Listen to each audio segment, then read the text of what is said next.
Hello mga ka-dreamers! Welcome back sa aking channel. For today's video po is mag-unbox po tayo ng aking shoe cabinet po. So itong shoe cabinet na ito is pangalawang order ko na po ito. Ito po yung unang order ko po. Itong nagawa ko na po is mayroon po siyang 12 cabinets po. Kada isa pong sa isang box po ng order.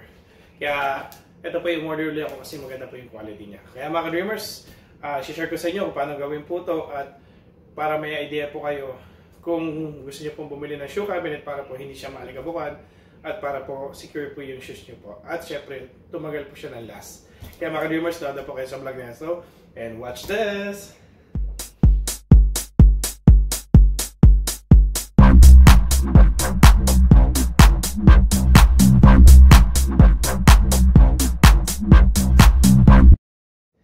Hello mga ka-dreamers! Simulan na natin po ang pag-unbox po ng ating shoe cabinet po. Ayan. At i-assemble na rin po natin po dito. So, yan. Ito po yung second order ko na po. So, umorder po ako ng dalawang box pa po. Bali, 36 pieces na po. So, itong isang ito yung pangalawang box ko na po. Ito yung unang box na bili ko na, assemble ko na po. Pero ito po.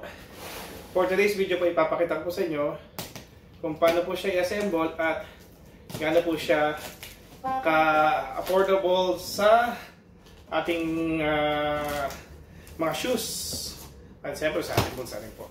Ayan. So ito na po mga ka-dreamers. So sa ating pag-unbox po, meron po tayong ito po. Ito po yung pinaka-side po niya. Ayan mga ka-dreamers.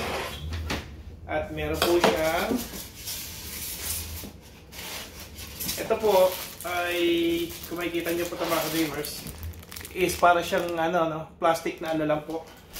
Ito po yung nilalagay po doon sa may handle at ito po yung nagpapabango po doon sa ating shoe cabinet po. So ayan, mamaya gagamitin natin ito at papakita ko sa inyo paano po siya ikabit sa mga door po ng shoe cabinet po. So ayan po. Ito po yung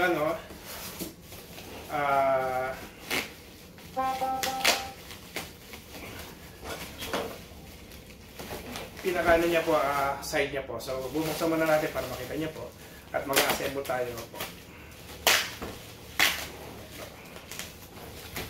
Medyo so mga dreamers, dito po is meron siyang dalawang klase po. Ito po yung door. Yan po yung door. So yan, natanggal pa. So, kabit natin mali po. Ayan. Ayan. So pag binuksan po siya, ayan po, ganyan po siya mga ka-dreamers. So yung isa naman po, ito naman po yung sa likodan po. Yan, meron po siyang mga butas para po singawan po. So ganyan po yung mga ka-dreamers. Yan. So ayan, mga ka-dreamers. At meron po siyang instruction kung paano siya bubuuin po. So, magsisimula po siya doon sa may, sa may pinaka niya po, body niya. Tapos yan po. Ito po yung mga instruction po yun, mga viewers. So, yan, ang mga instruction niya po, mga viewers. Pero po, nakabuna po ako na ito is, medyo may idea na po ako siya. Para siya buuin po na mabilis. So, ito sa mga viewers, ito po yung isa pa itong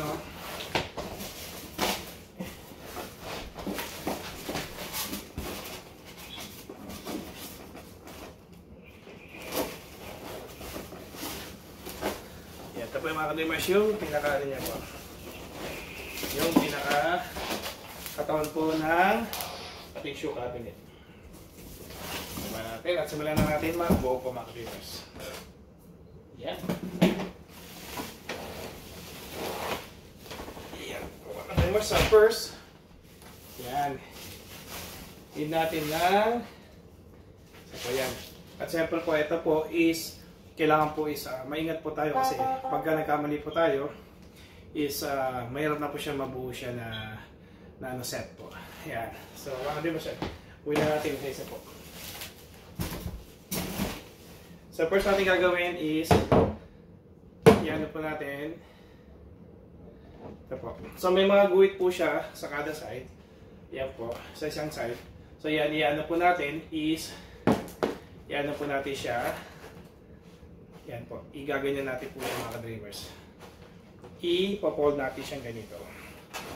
to make sure po mga ka-dreamers is yung sa mismong ano niya po, guhit niya po siya ipofold. So, dali po sa may kabila, ipofold din natin siya. Iyan po mga ka-dreamers. Para po sigurado na hindi po madamage yung ating cover. Yan yung pinaka body po ng ating box. So, tapos mga ka-dreamers, meron po siyang dalawa pong dito sa kung makikita niyo pa yan sa harapan, may nakadalawa po siyang ganyan sa plastic na nakaangat po dyan. So, gaganan po natin siya mga ka-dreamers. Titiklop natin siya. Yan, sabay po. Yan. Ang katulad ng ganito po mga ka-dreamers. Yan. Yan, titiklop natin. At ganoon din po yung sa aming kabila. Titiklop natin po siya paloob. Yan mga ka-dreamers. So, ito na po, natiklop na siya natin paloob.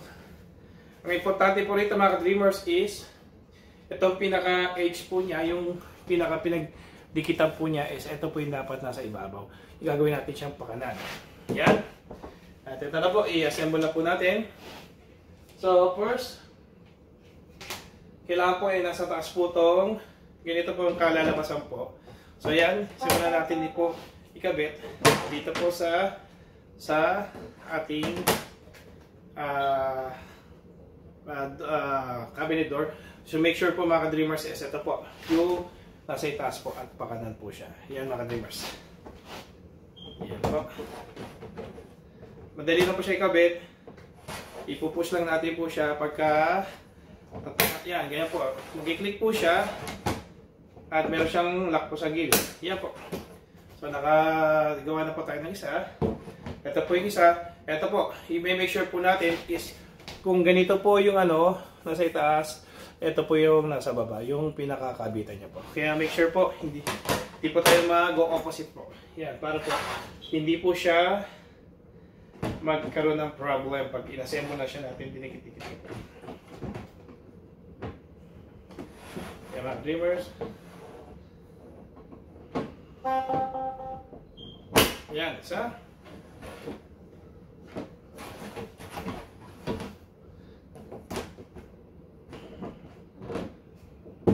Yan po mga ka-dreamers. So, yung mga ka-dreamers, nabunan natin po yung isa. Yan po mga ka-dreamers. At meron siyang door na rin po. Yan po. So, yung kanina po pinakita ko sa inyo para pong para po siyang ito po. Yung maliliit na para siyang plastic na dito pa natin ilalagay sa loob po yan ng handle. So, gagawin natin po, ipindutin natin itong gilid. Yan, para magpapap po yung door handle. Yan po. So, pag natanggal na natin yung door handle,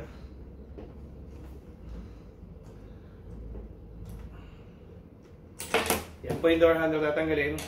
Tsaka natin po i-install to.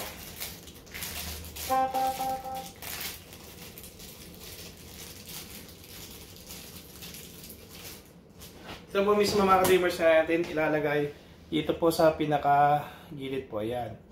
Yan po. Diyan natin siya i-install. Ito po mga ka-dreamers. Dito natin siya i-install dyan sa pinaka-gilid na yan. Ito po yung parang pabango po. Oops.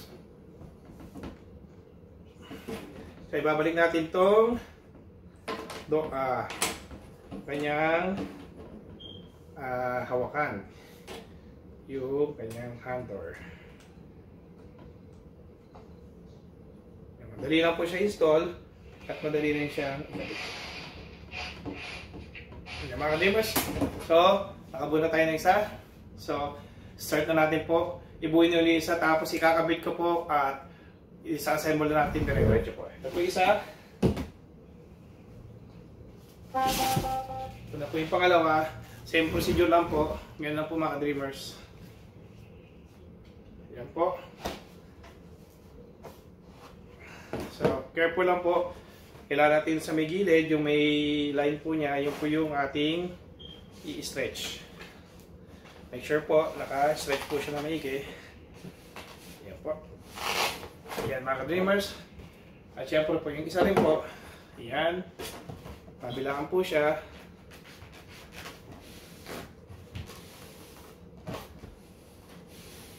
Yan. Dalawa na po siya mga ka-dreamers. Tapos ito pong dalawa po to na nakaangat po. Ito yung pinaka-lock. So papasok po natin, titiklopin. Dalawa sabay po. At ganun din po sa may kabila.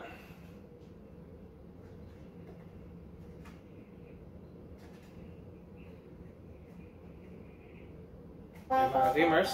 Tapos make sure po natin ito po yung nasa ibabaw po, yung pinakadugtungan niya po. Yan. Tapos po, kukunin na po natin to. Ito yung sa likod. Ito yung harapan. So, make sure po natin nasa ibabaw po ito pong ganito po. Parehas po sila.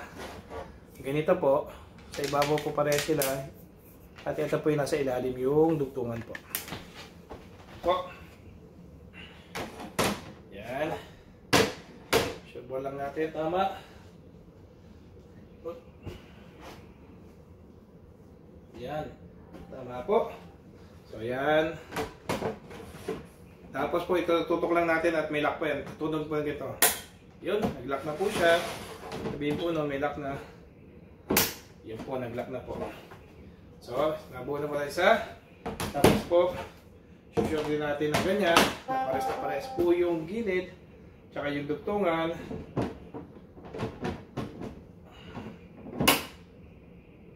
Yan po. Sunod na isa.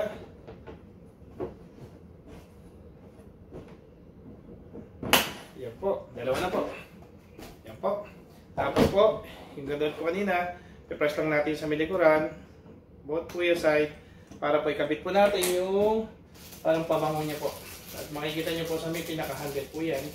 Pero po siyang na pinakamaliit na ano po, na mayroong mga mabutas-butas po para po dun sa labasan po ng parang pressure niyo po. Yan po. So nakamuna tayo ng dalawa. So paano siya assemblein? Ito lang po mga ka-dreamers. Pagdikitin. Tapos po meron po siyang dalawang ganon. Yan po. Papasok mo rito yung pinaka ilalim, tapos sabay tulak sa ipapasok. Ito po gagawin natin mga ka-dreamers ha. So, pasok po. Yan mga ka-dreamers. So, pagpasok po mga ka-dreamers, push. Yan po. Tapos po, igigita natin. Yun. Igigita natin. Yan po. So, nagawa na natin po yung dugtong po. Tapos po, gawin na po natin lahat. Ito po mga ka-dreamers. Kaya mga ka-dreamers, simulan na natin po gawin lahat. To mga ka-dreamers.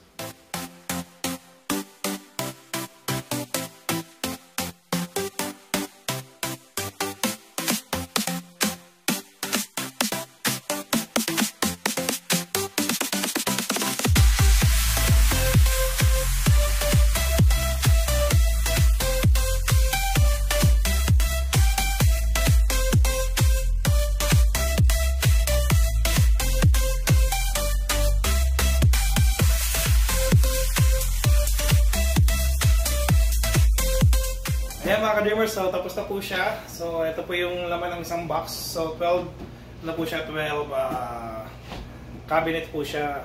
Ayan po, makikita niya, may pwede siyang open. So papasok na natin yung ating shoes. Ayan.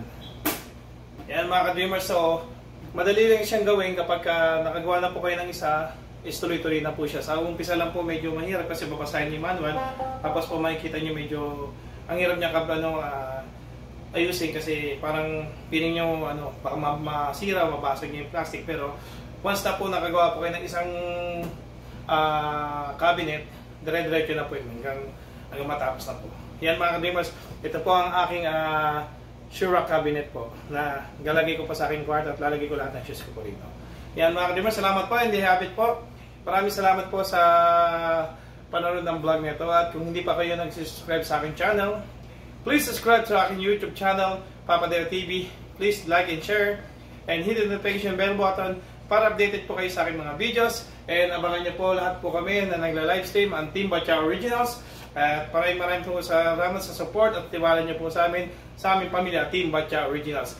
And by the way mga ka-dreamers, and this is Papa Deo TV again from Team Batya Originals, founder and leader. Legit po yan. Nagsasabing maraming salamat po. God bless and God to be glory. Bye-bye mga ka-dreamers. Bye-bye. Bye-bye po. Bye-bye.